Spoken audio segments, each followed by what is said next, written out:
దేవుని పరిశుద్ధ నామమునకు ఘనత, మహిమ, ప్రభావములు కలుగునుగాక. హల్లెలూయా. మరొకసారి ఈ అనుదిన బైబిల్ ధ్యానములకు మీ అందరినీ మన రక్షకుడు ప్రభువైన యేసు క్రీస్తుల వారి పరిశుద్ధ నామమున ప్రేమతో ఆహ్వానిస్తున్నాను. ప్రియులారా, యేసు క్రీస్తు ప్రభుల వారు బోధించినటువంటి ఉపమానములు దేవుని పరలోక రాజ్యపు మర్మములు, అవి దేవుని పరలోక రాజ్యపు తాళపు చెవుల వంటివి. నా సహోదరుడా, నా సహోదరి, ఆ తాళపు చెవులు నీవు నేను సంపాదించుకోవాలని, ఆ దేవుని రాజ్య మర్మములు నీవు నేను తెలుసుకోవాలని యేసుక్రీస్తు ప్రభుల వారు అనేకమైనటువంటి ఉపమానములు మన కొరకు సిద్ధపరిచి పరిశుద్ధ లేఖనాల్లో లిఖించాడు. వాటిలో మరి ఒకటి ఏ దినం చూసుకుందాం. The parable of the mustard seed, ఆవ విత్తనమును పోలినటువంటి, ఆవ గింజను పోలినటువంటి ఉపమానము. బైబిల్ గ్రంథంలోకి ఎలా చూస్తే ఆవగింజ చాలా చిన్న పరిమాణము గలది. ఆవగింజ మరి పరిమాణంలో చిన్నదే, కానీ మరి అది పెరిగితే ఏమవుతుందో క్రీస్తు ప్రభుల వారు వివరిస్తూ ఉన్నాడు. చూడండి ప్రియులారా, మార్కు సువార్త 4వ అధ్యాయంలో మనమున్నాము. మరి 30వ వచనం నుంచి మరొకసారి 31, 32 వచనాల్లో ఈ లేఖనాలు మనం చూడగలం. దేవుని రాజ్యమును ఎట్లు పోల్చేదము, ఏ ఉపమానంతో దానిని వర్ణించెదము. దేవుని రాజ్యము ఆవగింజను పోలి ఉన్నది. అది భూమిలో విత్తబడినప్పుడు విత్తనములన్నిటికంటే చిన్నదే, గాని విత్తబడిన తర్వాత అది మొలచి ఎదిగి కూర మొక్కలన్నిటికన్నా పెద్దదై గొప్ప కొమ్మలు వేయును గనుక దాని కొమ్మలు ఆకాశ పక్షులకు నీడనిచ్చును అని యేసయ్య చెప్పెను.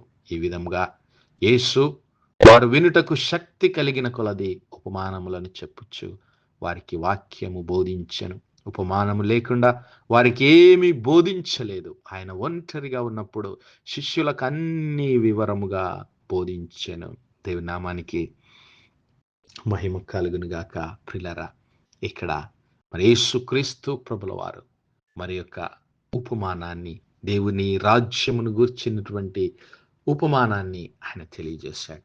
ఈ యొక్క మరి ఆవగింజను పోలినటువంటి ఈ యొక్క ఉపమానమును, the grain of a mustard seed, ఆ యొక్క ఆవ గింజ, ఆవ విత్తనం, దాని గురించి యేసయ్య మాట్లాడుతున్నాడు. ఈ యొక్క పరిశుద్ధ లేఖనాల్లో మనం గమనిస్తే 3 సువార్తికులు కూడా ఈ ఉపమానాన్ని మనకు మరి వివరిస్తూ ఉన్నారు. మార్కు సువార్త 4వ అధ్యాయము 31, 32 వచనాలు, మత్తయి సువార్త 13వ అధ్యాయం 31, 32 వచనాలు, లూకా సువార్త 13వ అధ్యాయం 18 నుంచి 19 వచనాలు. 3 సువార్తికులు మన కొరకు ఈ యొక్క ఉపమానాన్ని రాసిచ్చారు. పిల్లరా, బైబిల్ గ్రంథంలో మరి ఈ యొక్క ఆవగింజను చూస్తే అది చాలా చిన్న పరిమాణంలో ఉన్నటువంటిది, కానీ కొండలను పెకిలించగల విశ్వాసమునకు అది మరి సాదృశ్యముగా, సింబల్గా ఉంటుంది. The symbol of faith. మరి మన యొక్క విశ్వాసమునకు చిహ్నముగా యేసయ్య ఈ యొక్క మరి ఆవగింజను, ఆవ విత్తనాన్ని పోలుస్తూ ఉన్నాడు. చూద్దాం ప్రియులారా, మత్తయి సువార్త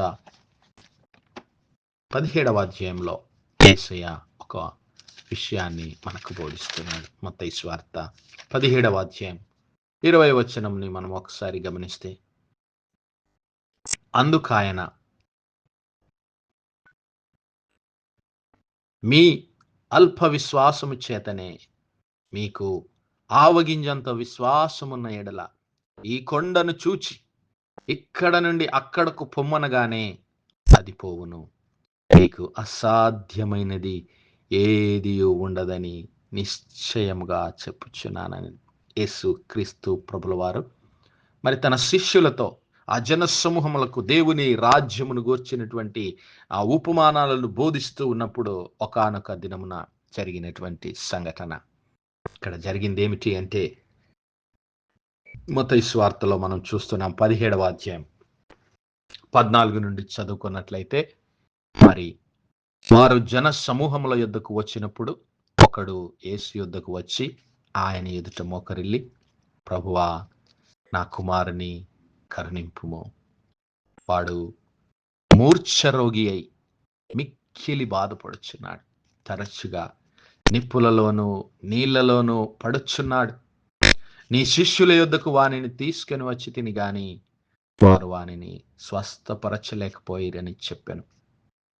అందుకు యేసు, విశ్వాసము లేని మూర్ఖతరము వారలారా, మీతో నేనెంతకాలం ఉందును, ఎంతవరకు మిమ్మును సహింతును, వానిని నా యొద్దకు తీసుకొని రండి అని చెప్పాను. అంతటా యేసు ఆ దయ్యమును గద్దింపగా అది వానిని వదిలిపోయెను. ఆ గడియ నుండి ఆ చిన్నవాడు స్వస్థత నొందెను. ఆ తర్వాత శిష్యులు ఏకాంతముగా యేసయ్య యొద్దకు వచ్చి, మేము ఎందుచేత దానిని వెళ్ళగొట్టలేకపోతేమని ఆయనను అడిగిరి. అందుకు యేసు చెప్పినటువంటి మాటలు, మీ అల్ప విశ్వాసము చేతనే, మీ అల్ప విశ్వాసము చేతనే. మీకు ఆవగింజంత విశ్వాసమున్న ఎడల, ఆవగింజంత విశ్వాసమున్న ఎడల ఈ కొండను చూచి ఇక్కడ నుండి అక్కడకు పొమ్మనగానే అది పోవును. మీకు అసాధ్యమైనది ఏది ఉండదని మీతో నిశ్చయముగా చెప్పుచున్నానని వారితో అనెను. And Jesus said unto his disciples, because of your unbelief, for verily I say unto you, if ye have faith as a grain of mustard seed, if ye have a faith as a grain of mustard seed, ye shall say unto this mountain, remove hence to yonder place, and it shall remove, and nothing shall be impossible unto you. Remove hence to yonder place. ఆ కొండను చూచి, నీ ఎదుట ఉన్నటువంటి కొండను చూచి ఇక్కడ నుండి అక్కడికి పొమ్మనగానే అది పోవును. దేవుని నామానికి మహిమ కలుగును గాక. ప్రియులారా, యేసయ్య ఇక్కడ కొండలను గురించి మాట్లాడుతున్నాడా, బండలను గురించి మాట్లాడుతున్నాడా? కాదు ప్రియులారా, యేసుక్రీస్తు ప్రభుల వారు వారి విశ్వాసమును గురించి మాట్లాడుతూ ఉన్నాడు. యేసుక్రీస్తు ప్రభుల వారు ఆ విశ్వాసమునకున్నటువంటి దేవుని శక్తిని గురించి మాట్లాడుతూ ఉన్నాడు. నీవు నేను దేవుని యందు ఉంచవలసినటువంటి విశ్వాసమును గురించి ఆయన మాట్లాడుతున్నాడు. నీవు నేను దేవుని యందు విశ్వాసముంచి ఆయనను ఆశ్రయించినప్పుడు, దేవుని యందు నమ్మిక ఉంచినప్పుడు నీవు నేను పొందుకునేటువంటి శక్తిని గురించి మాట్లాడుతున్నాడు. మరి నీవు నేను దేవుని నామమందు, దేవుని ప్రియ కుమారుడైనటువంటి ఆ క్రీస్తు ప్రభుల వారి నామమందు నీవు నేను ఉంచేటటువంటి విశ్వాసము ఆవగింజంత పరిమాణంలో ఉన్నట్లయితే అది చాలా అంటున్నాడు. పిల్లరా, నీవు నేను గమనించవలసింది ఏమిటి అంటే, ఇక్కడ కావలసింది పరిమాణము కాదు, పరిమాణము కాదు, పరిపూర్ణత కావాలి. పరిమాణము కాదు, పరిపక్వత కావాలి. పరిమాణము కాదు, పట్టుదల కావాలి. హల్లెలూయా. యేసయ్యను నీవు ఎంత గట్టిగా పట్టుకుంటే, యేసయ్య మాటలను నీవు ఎంత అర్థం చేసుకోగలిగితే, ఆయన మాటలలో నీవు ఎంత పరిపక్వత చెందగలిగితే, ఆయన మాటలకు నీవు పరిపూర్ణ విధేయత చూపగలిగితే నీకు అసాధ్యమైంది ఏది ఉండదు అంటున్నాడు. హల్లెలూయా. ఆ విషయాన్ని ఆ శిష్యులకు తెలియజేస్తున్నాడు. ఓ శిష్యులారా, నేనెంతకాలం ఇంకా మీతో ఉంటాను? ఎందుకు మీరు ఇంకా అవిశ్వాసులుగా, అల్ప విశ్వాసులుగా, విశ్వాసం లేని వారుగా ఉంటున్నారు? మీరు అల్ప విశ్వాసులుగా ఎందుకు ఉంటున్నారు? దేవుని రాజ్యపు శక్తిని, దేవుని శక్తిని మీరు ఇంకా ఎరగనటువంటి వారుగా ఉంటున్నారు. దేవుని మాటలలో ఉన్నటువంటి శక్తి, దేవుని లేఖనాల్లో ఉన్నటువంటి శక్తిని మీరు ఇంకా ఎరగనటువంటి వారై ఉంటున్నారు అని వారిని గద్దిస్తూ ఉన్నాడు. నా సహోదరుడా, నా సహోదరి, ఈరోజు జీవితం ఎలాగుంది? నీ జీవితంలో ఆవగింజంత విశ్వాసం ఉంటే చాలని యేసయ్య అంటున్నాడు. ఆవగింజంత విశ్వాసాన్ని మనము సంపాదించుకోలేకపోతే మన జీవితం మరి దేవుడు కోరుకున్న మాదిరిగా ఉండదు. కాబట్టి నా సహోదరుడా, నా సహోదరి, దావీదు వలె నిత్యము నీవు నేను ఆయన సన్నిధిలో ఇదిగో దివారాత్రములు దేవుని వాక్యమునందు, దేవుని ధర్మశాస్త్రమునందు ఆనందించు వారంగా ఉందాం. యెహోవా ధర్మశాస్త్రమునందు ఆనందించుచు దివారాత్రము దానిని ధ్యానించువాడు ధన్యుడు. హల్లెలూయా. అతడు నీటి కాలువల యోరను నాటబడినదై ఆకువాడక తన కాలమందు ఫలమిచ్చు చెట్టు వలె ఉండును. అతడు చేయునదంతయు సఫలమగును. దేవుని నామానికి మహిమ కలుగును గాక. అతడు చేయునదంతయు సఫలమగును. అతడు చేయనదంతా, whatsoever he does shall prosper. Whatsoever he does shall prosper. Who delights in the law of the Lord, and in his law does he meditate day and night. He shall be like a tree planted by the rivers of water, that brings forth his fruit in his season. His leaf also shall not wither. అది ఆకు వాడక తన కాలమందు ఫలమిచ్చు చెట్టు వలె, నిత్యము ఫలించే చెట్టు వలె, నీటి కాలువల ఎవరన్నా నాటబడిన చెట్టు వలె నీవు నేను ఉండాలి అంటే మనలో ఉండవలసింది ఆవగింజంత విశ్వాసం చాలంటున్నాడు యేసయ్య. ప్రయాసపడదామా? ఆవగింజంత విశ్వాసాన్ని సంపాదించుకోవడానికి ప్రయాసపడదాం. పరిశుద్ధాత్మ దేవుడు మనందరికీ సహాయం చేసి నడిపించునుగాక. ఆమేన్, ఆమేన్. ప్రార్థించు. హల్లెలూయా, హల్లెలూయా, హల్లెలూయా, హల్లెలూయా, హల్లెలూయా. స్తోత్రము, స్తోత్రము, స్తోత్రము, స్తోత్రము, స్తోత్రములు తండ్రి.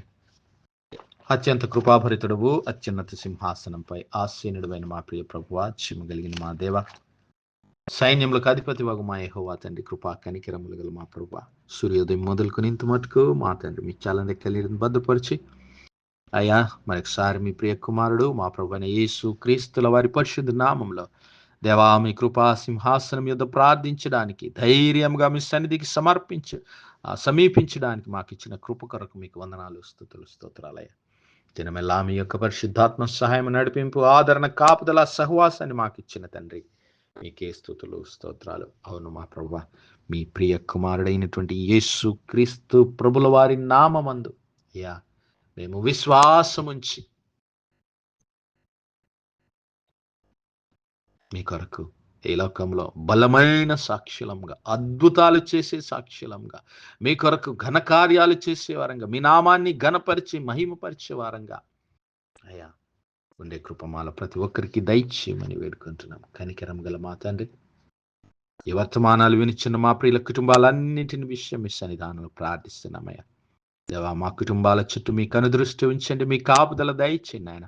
మా గృహములలో మీ నీతిని, మీ వెలుగును ప్రసరింపచేయండి తండ్రి, మీకు వందనాలు.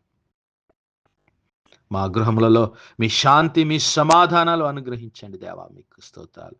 అయ్యా అనారోగ్యంగా ఉన్నటువంటి మా ప్రియులను మీరు జ్ఞాపకం చేసుకునండి అయ్యా. యేసయ్యా మీరు కలువరి సిలువలో పొందిన గాయముల చేత మాకు స్వస్థత కలిగించినదయ్యా, మీకు స్తోత్రాలు. అట్టి స్వస్థతలో మా బిడ్డలను స్థిరపరిచి, బలపరిచి, సిద్ధపరచమని వేడుకుంటున్నాం అయ్యా. మరి మా యవ్వన బిడ్డలను జ్ఞాపకం చేసుకుని తండ్రి మీ యొక్క పరిశుద్ధాత్మ అభిషేకం బిడ్డల పైన కుమ్మరించండి దేవా. దేశ విదేశాల్లో ఉద్యోగాల నిమిత్తం, చదువుల నిమిత్తం, వ్యాపారాల నిమిత్తం ఉన్న మా ప్రియ కుటుంబాలన్నిటిపైన మీ కనుదృష్టి ఉంచండి అయ్యా, మీ కాపుదల దయచేయండి దేవా. మరి వ్యాపారాలు, ఉద్యోగాలు, మరి బ్రేక్ త్రూస్ కొరకు ఎదురు చూస్తున్నటువంటి బిడ్డలు నాయన, మరి ఆశీర్వాదాల కొరకు ఎదురు చూస్తున్నటువంటి బిడ్డలను దర్శించండి ఆయన. ద్వారాలు తెరవండి నాయన, మీ కృప చూపండి, మీ కనికరం బిడ్డల పైన కుమ్మరించి, మీ యొక్క కాపుదల, మీ ఆశీర్వాదములు బిడ్డల పైన మెండుగా కుమ్మరించమని మహిమ, ఘనత, ప్రభావాలు మీ నామానికే ఆరోపిస్తూ మా ప్రభును, మీ ప్రియకుమారుడు, మా రక్షకుడైన యేసు క్రీస్తుల వారి పరిశుద్ధ నామమున ప్రార్థించి వేడుకుంటున్నాం మా పరలోకపు తండ్రి. Amen, amen, amen. God bless you all. Praise the Lord. Shalom.